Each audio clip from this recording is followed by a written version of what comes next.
প্রিয় শিক্ষার্থীবৃন্দ, আসসালামু আলাইকুম। সাধারণ গণিতের 11তম অধ্যায়ের বেসিক আলোচনা নিয়ে আজকে হাজির হয়েছি। প্রিয় শিক্ষার্থীরা একটু লক্ষ্য করো।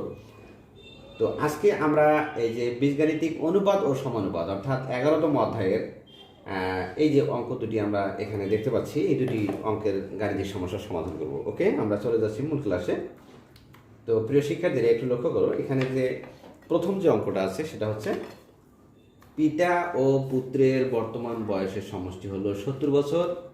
7 বছর পূর্বে তাদের বয়সের অনুপাত ছিল 5:2। 5 বছর পরে তাদের বয়সের অনুপাত কত হবে? পিতা ও পুত্রের বর্তমান বয়সের সমষ্টি হচ্ছে 70 বছর। 7 বছর পূর্বে তাদের বয়সের অনুপাত ছিল 5:2। 5 বছর পরে তাদের বয়সের অনুপাত কত হবে?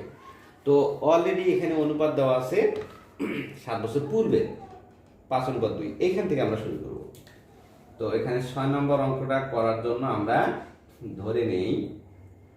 ধরি 7 বছর পূর্বে 7 বছর পূর্বে পিতার বয়স ছিল 7 বছর পূর্বে পিতার বয়স ছিল 5x বছর। ঠিক আছে, আমরা এটা ধরে নিলাম। দেখো, 7 বছর পূর্বে পিতার বয়স ছিল 5x বছর এবং 7 বছর পূর্বে পুত্রের বয়স ছিল 2x বছর। এখানে কোথা থেকে পেলাম? আমরা এই অনুপাত থেকে আমরা পেলাম। অর্থাৎ দেখো, 5:2 ছিল, আমরা 7 বছর পূর্বের যেহেতু অনুপাত, তাহলে 7 বছর পূর্বে পিতার বয়স ছিল 5x বছর আর পুত্রের বয়স ছিল 2x বছর। তো এটা কিন্তু 7 বছর পূর্বের ঘটনা। ঠিক আছে, তাহলে বর্তমান কত হবে? সুতরাং বর্তমান পিতার বয়স 7 বছর আগের বয়সের সাথে তাহলে 5x এর সাথে 7 যুক্ত হবে বছর। ওকে, তাহলে বর্তমান পিতার বয়স হচ্ছে 5x প্লাস 7 বছর। বর্তমান পুত্রের বয়স তাহলে কত হবে? ঠিক একইভাবে 7 বছর যুক্ত হবে, তার মানে 2x প্লাস 7 বছর। ওকে, এটা বর্তমান আমরা বয়সটা পেয়ে গেলাম। এখানে কিন্তু বলা হয়েছে তাদের বয়স অনুপাত কত হবে? 5 বছর পরে। তাহলে এখন আমরা যাবো কোথায়? 5 বছর পরে। আবার 5 বছর পরে পিতার বয়স হবে কত হবে? এর সাথে আরো 5 বছর যোগ হবে, 5x প্লাস 7 প্লাস 5, তার মানে হচ্ছে 5x প্লাস 12 বছর। তাহলে এটা হলো 5 বছর পরে এটা বয়স হবে ভবিষ্যৎকালে। এবং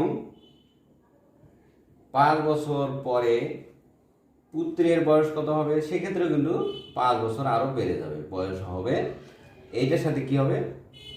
আরো 5 যুক্ত হবে, 2x প্লাস 7 তার সাথে 5 যুক্ত হলো, অর্থাৎ 2x প্লাস 12 বছর। এই হলো মানে 5 বছর পরে তাদের বয়সটা এইটা হবে। তো কিন্তু এখানে দেওয়া আছে পিতা পুত্রের বর্তমান বয়সের সমষ্টি 70 বছর। তাহলে বর্তমান বয়স কোনটা? 5x প্লাস 7 আর একটা হলো 2x প্লাস 7। এই দুইটাকে যদি আমরা যোগ করে দিই তাহলে 70 বছর হবে শর্ত মতে।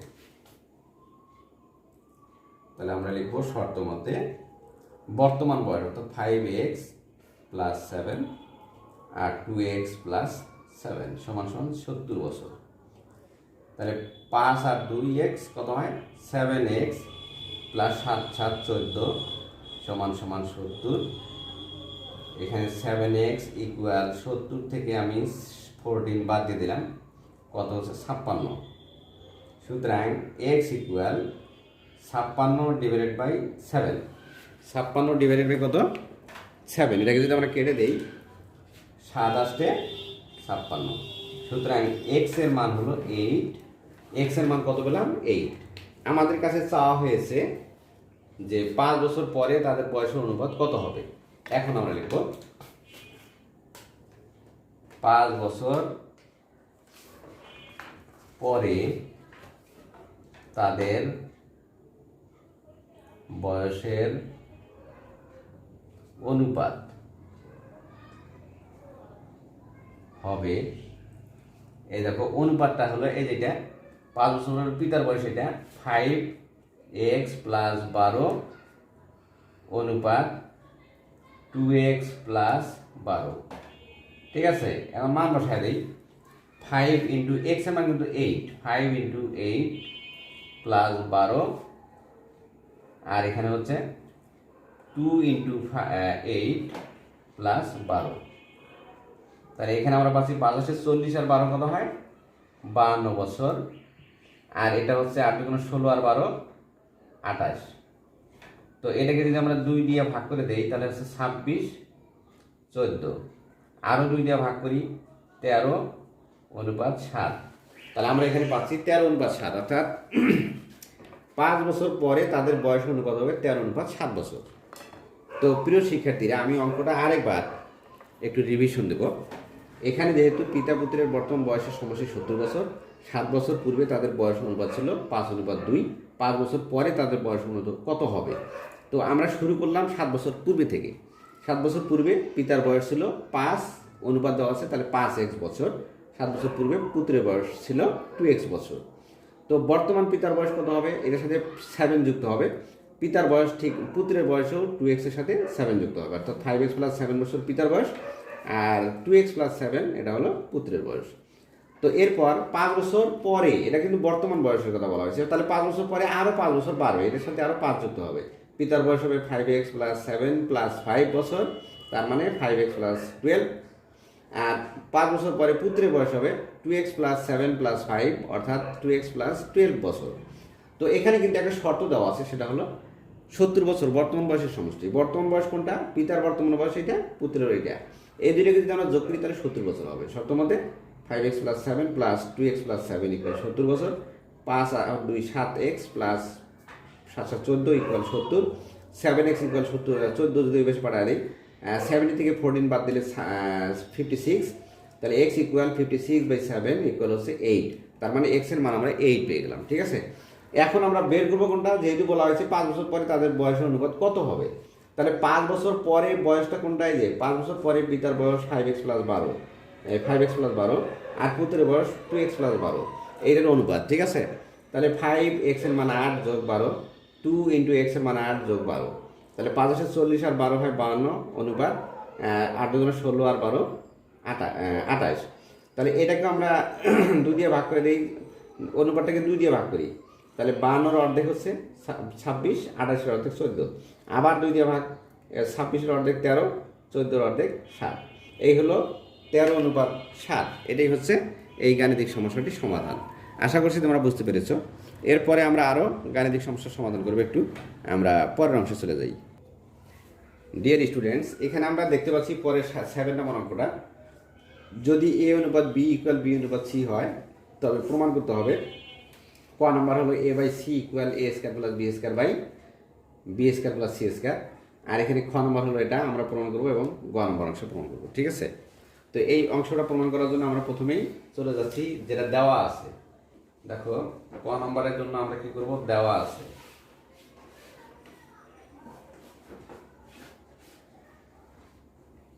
কি দেওয়া আছে? a অনুপাত b = b অনুপাত c। তো এখানে আমরা যদি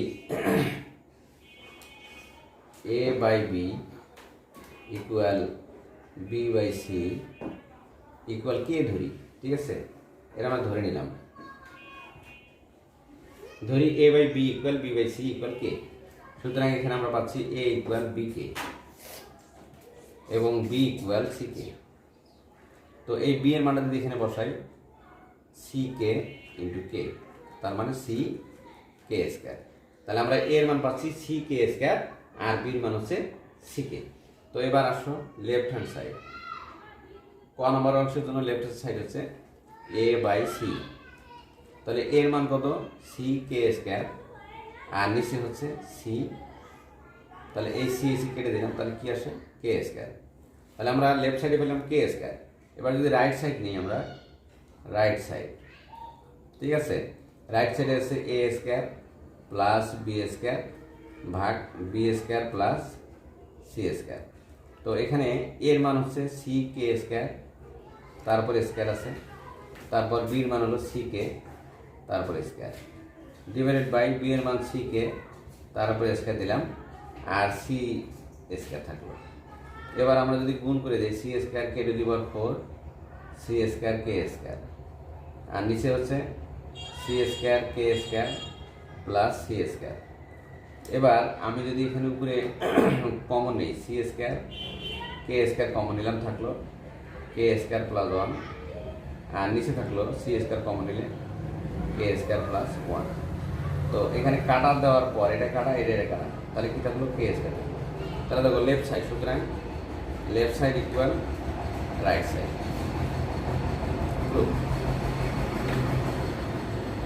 প্রিয় শিক্ষার্থীরা দেখো এখানে আমরা যে গাণিতিক সমস্যাটি আমরা সমাধান করতে পেরেছি, অর্থাৎ এ বা অনুপাত বি ইকুয়াল বি অনুপাত সি, তাহলে A by B equal B by C equal K ধরে নিলাম, ঠিক আছে।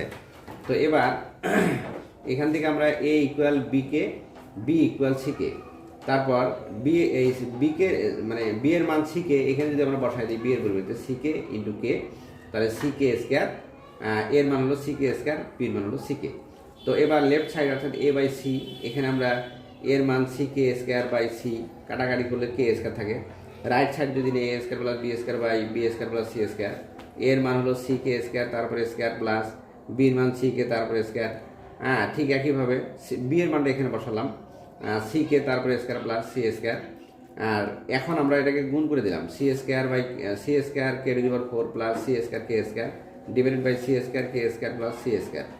এবার যদি আমরা কমন নেই তাহলে সি স্কোয়ার কে স্কোয়ার কমন নিলে কে স্কোয়ার প্লাস 1 থাকে, আর নিচে সি স্কোয়ার কমন নিলে থাকে কে স্কোয়ার প্লাস 1। এটা কেটে দিলাম, এটা কেটে দিলাম, থাকলো কে স্কোয়ার। তাহলে দেখো লেফট সাইডে কে স্কোয়ার, রাইট সাইডে কে স্কোয়ার। ওকে, তো আমার মনে হয় তোমরা বুঝতে পেরেছো। এরপরে আমরা পরবর্তী সমস্যাটি সমাধান করব। তো ডিয়ার স্টুডেন্ট, খ নম্বর অংশের সলিউশন করার জন্য দেখো এখানে দেওয়া আছে যেটা এ অনুপাত বি ইকুয়াল বি অনুপাত সি, এটাকে আমরা A by B equal B by C দেখলাম। তো এটাকে যদি আর গুণ করি তাহলে কি হয় b b b square a c, ঠিক আছে, বি স্কোয়ার ইকুয়াল সি। এবার আমরা লেফট সাইড নিলাম, এখানে লেফট সাইড যেটা আছে এ square B square C square into 1 by A cube plus 1 by B cube plus 1 by C cube. এবার আমরা কি করবো, এটা গুণ করে দেবো A square B square C square divided by A cube, তারপর A square B square C square by B cube, A square B square C square ভাগ সি কিউব। এবার এ স্কোয়ার বি স্কোয়ারের পরিবর্তে এসি লিখবো আমরা, C এ into C square, নিচে থাকলো এ cube plus A C, এখানে দেখো এ সি এটাকে একসাথে করে স্কোয়ার দিলাম ইন্টু বি স্কোয়ার দিলাম আর বি কিউব প্লাস এ স্কোয়ার বি স্কোয়ারের পরিবর্তে সি এ ইন্টু সি স্কোয়ার, নিচে থাকবে সি কিউব।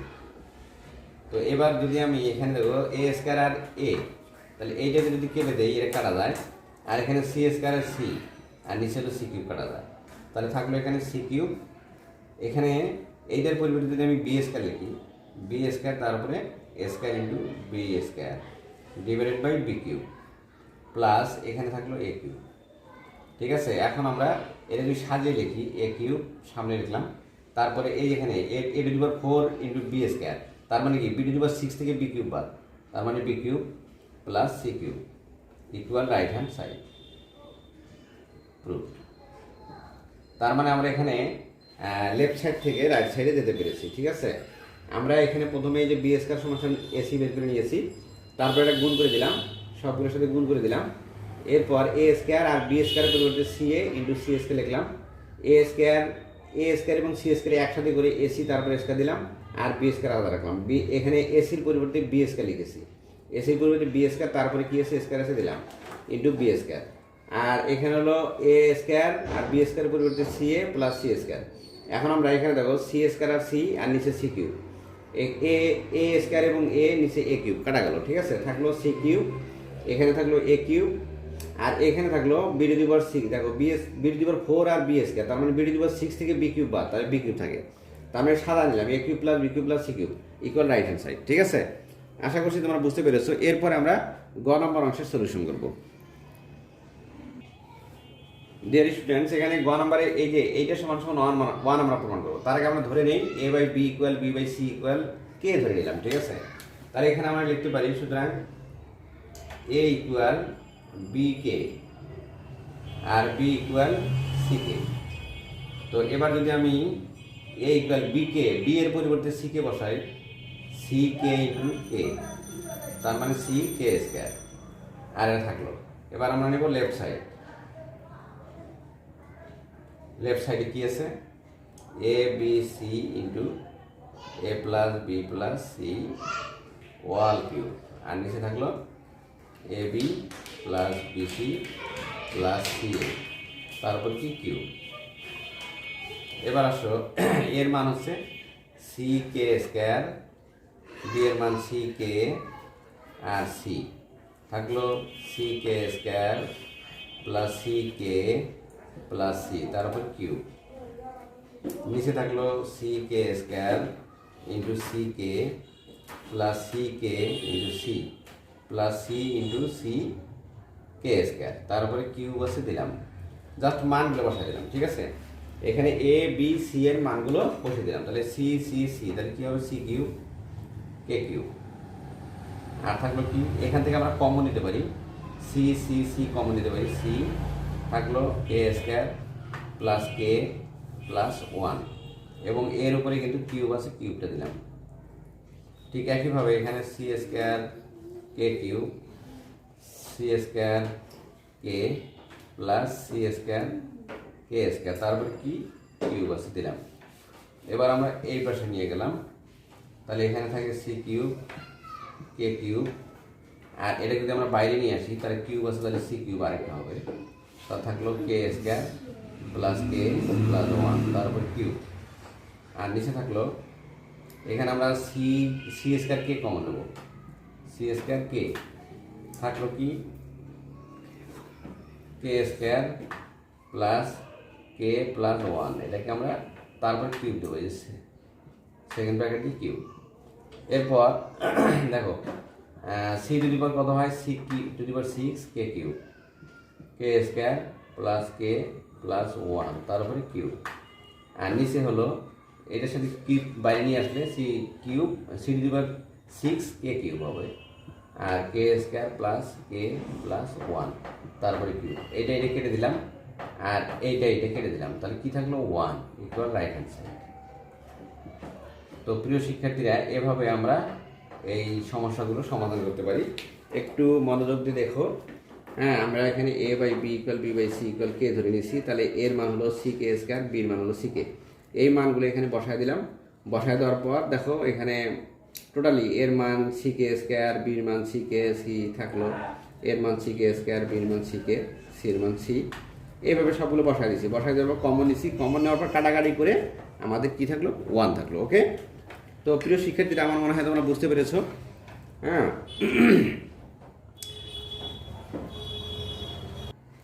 তো প্রিয় শিক্ষার্থীরা, আশা করছি তোমরা বুঝতে পেরেছো। আজকের ক্লাস এ পর্যন্তই। তোমাদেরকে অনেক অনেক ধন্যবাদ। তো প্রিয় শিক্ষার্থীরা, তোমাদের কাছে একটা ছোট্ট অনুরোধ, তোমরা যারা আমার চ্যানেলে নতুন অবশ্যই সাবস্ক্রাইব করে একটা লাইক দেবে, আর যারা ইতিমধ্যে সাবস্ক্রাইব করেছো তাদেরকে অনেক অনেক ধন্যবাদ। আল্লাহ হাফেজ।